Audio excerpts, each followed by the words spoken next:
শুধু তোমারই জন্য ধারাবাহিকে আসতে চলেছে এক নাটকীয় মোড়, যেখানে ভিকির সাথে তিতলি হাত মিলিয়ে রাহিকে বাড়ির সকলের সামনে খারাপ প্রমাণ করে। রাহি নাকি বাড়ির সমস্ত ব্যবসার নথিপত্র অন্য কাউকে দিয়ে গেছে, যার জন্য তাদের এই ব্যবসার খুব ক্ষতি হয়ে গেছে। রাহি সকলকে বোঝানোর চেষ্টা করে সে এই সব কিছুর জন্য দায়ী নয়, সে কিছুই করেনি। কিন্তু কনক রাহিকে খুবই অপমান করে। রাজীবও রাহিকে বিশ্বাস করে না। রাহি কি করবে ভেবে উঠে পারে না। ঠিক তখনই চলে আসে রাহুল।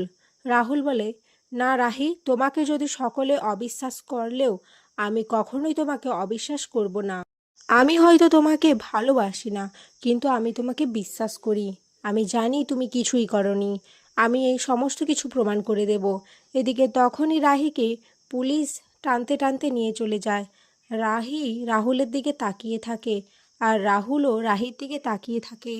তো বন্ধুরা, তোমাদের কি মনে হয় রাহুল কি পারবে রাহিকে এই মিথ্যা অপবাদের থেকে বাঁচাতে, নাকি তিতলি আর ভিকি ষড়যন্ত্র জিতে যাবে?